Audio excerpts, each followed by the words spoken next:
Assalamualaikum warahmatullahi wabarakatuh. Perkenalkan, nama saya Kafiatur Rahma dari kelas E Perpajakan dengan NIM channel D022011. Baiklah, di sini saya akan menjelaskan materi tentang menghitung dan mencatat secara akuntansi mengenai angsuran pajak. Baiklah, materi yang pertama, konsep perhitungan dan pencatatan pajak penghasilan pasal 25. Pajak penghasilan pasal 25 merupakan salah satu pasal dalam Undang-Undang Nomor 10 Tahun 1994 yang dimaksud untuk meringankan beban warga negara dalam membayar pajak terutang.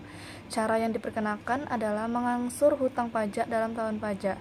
Angsuran pajak penghasilan pasal 25 dijadikan sebagai kredit pajak terhadap seluruh pajak yang terutang atas seluruh penghasilan wajib pajak pada akhir tahun pajak.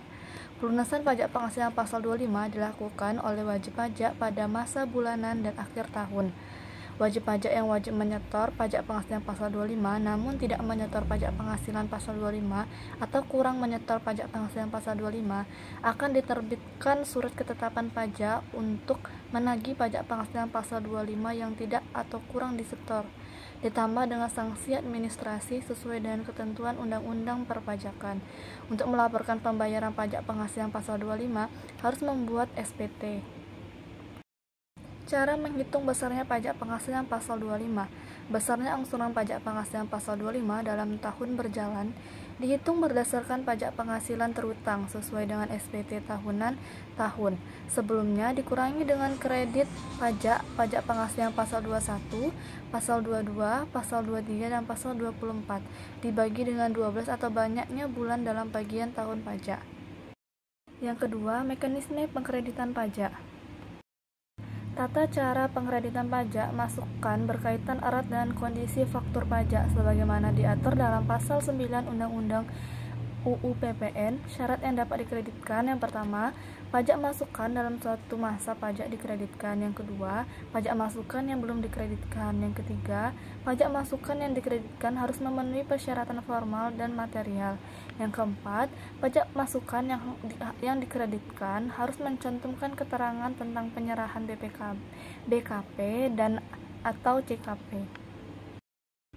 Materi yang ketiga, jenis pajak yang tidak dapat dikreditkan. Faktur pajak yang tidak dapat dikreditkan merupakan istilah bagi pajak masukan yang tidak bisa dikreditkan dengan pajak keluaran. Artinya, pajak masukan yang dibuat oleh pengusaha kena pajak atau PKP tidak bisa menjadi pengurang pajak keluaran. Jenis PPN dan pajak masukan di mana faktur pajak yang dibuat adalah faktur pajak yang tidak dikreditkan antara lain: yang pertama, PPN atas perolehan BKP atau JKP. Yang kedua, PPN atas perolehan BKP atau JKP yang tidak berhubungan langsung dengan kegiatan usaha PKP. Yang ketiga, perolehan dan pemeliharaan kendaraan bermotor.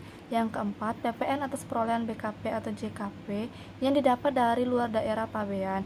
Yang kelima, PPN atas perolehan BKP atau JKP yang tidak memenuhi ketentuan pada Undang-Undang Nomor 42 Tahun 2009 tentang PPN dan PPNBM pasal 13 ayat 5 atau 9. Yang keenam, PPN atas pemanfaatan BKP tidak berwujud atau atas pemanfaatan JKP dari luar daerah pabean. Yang ketujuh, PPN atas perolehan BKP atau JKP yang pajak masukan ditagih dengan menggunakan penerbitan ketetapan pajak. Yang ke-8, PPN atas perolehan BKP atau JKP yang pajak masukannya tidak dilaporkan dalam surat pemberitahuan SPT masa pajak PPN.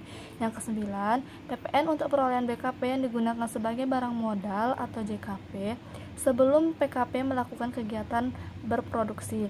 Yang ke-10, faktur pajak masukan yang sudah melebihi batas toleransi pengkreditan. Yang 11, pajak masukan yang dapat dikreditkan tetapi telah dibebankan sebagai biaya atau ditambahkan kepada harga perolehan BKP atau JKP tidak boleh dikreditkan sebagai pajak masukan.